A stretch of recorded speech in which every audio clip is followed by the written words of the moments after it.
Namo Adida Phat. Thanks so much for joining me for our daily practice check-in. Listen, listen, listen. This wonderful sound calls us back to our true home.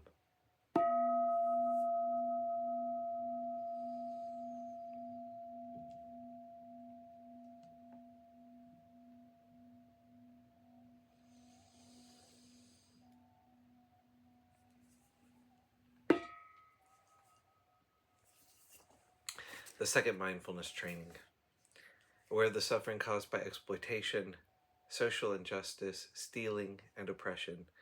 I vow to cultivate loving kindness and learn ways to work for the well-being of people, animals, plants, and minerals. I will practice generosity by sharing my time, energy, and material resources with those who are in real need. I'm determined not to steal and not to possess anything that should belong to others. I will respect the property of others, but I will prevent others from profiting from human suffering or the suffering of other species on earth.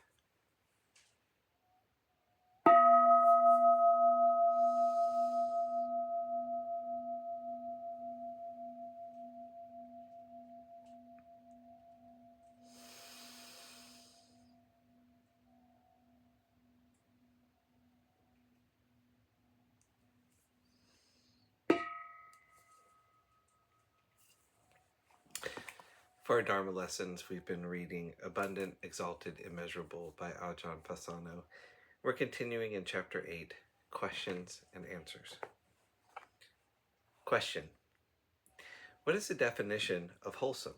The word connotes for me the 50s era of Ozzy and Harriet. Answer: I think I mentioned earlier today that the Pali word is kusala, wholesome, skillful, beneficial. Intrinsic to a kusala state, or the kusala citta, the mind that is happy and at ease, is well-being, sukha. There's a sense of peace and stability. And then there's a freedom from greed, hatred, and delusion, a certain purity or a lack of the stain of the different defilements. The opposite of this is akusala.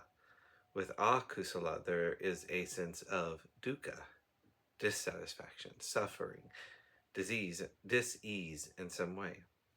With the akusala citta, there is always a certain amount of restlessness or agitation, the inability to settle and be peaceful because of the presence of the fundamental roots of defilement.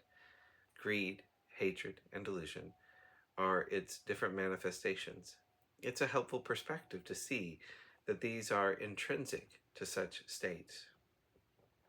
Question: if someone were to become a monastic at Abhayagiri, how would he go about doing so? What are the day-to-day activities of a monk? What are a monk's duties and responsibilities? How does this change from season to season and year to year? What do I need to know and consider before making such a commitment? Answer: you have to know it's not fun.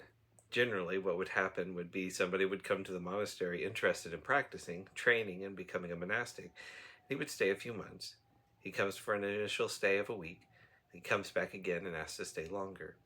If he fits in with the community, he could be accepted to stay for a longer period of time.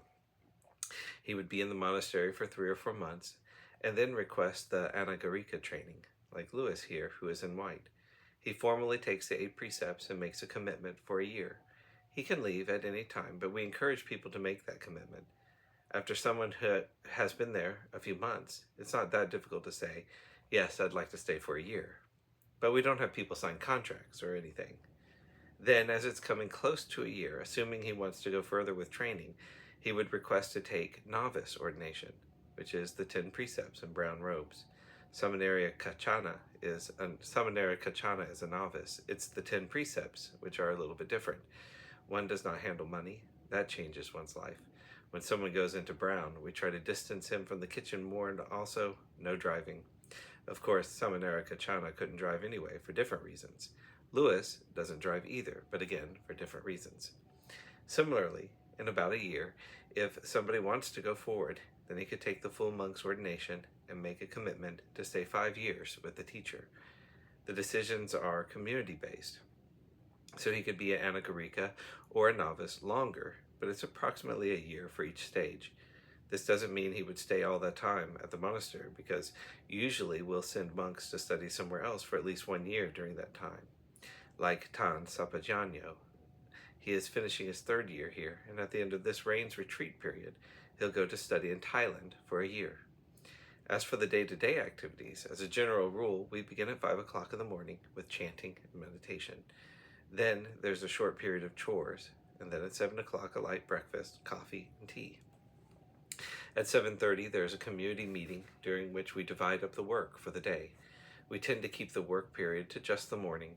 Some people would be going off to do some construction, while some people would be going up to work in the forest, trail work, office work, any number of the things involved in running a monastery.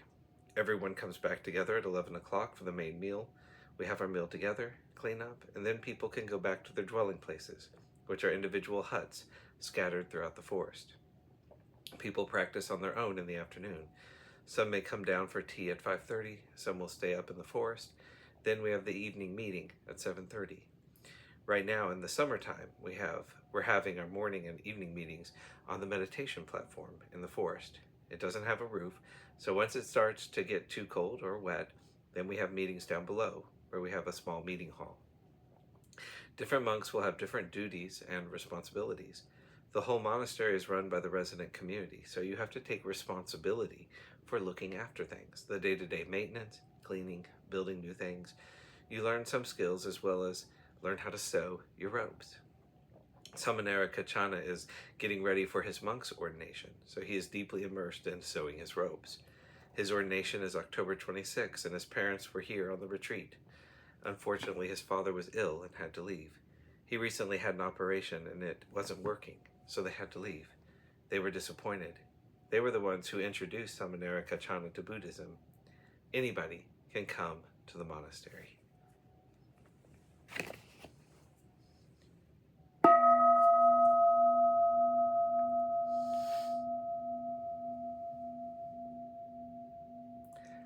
May all beings be well.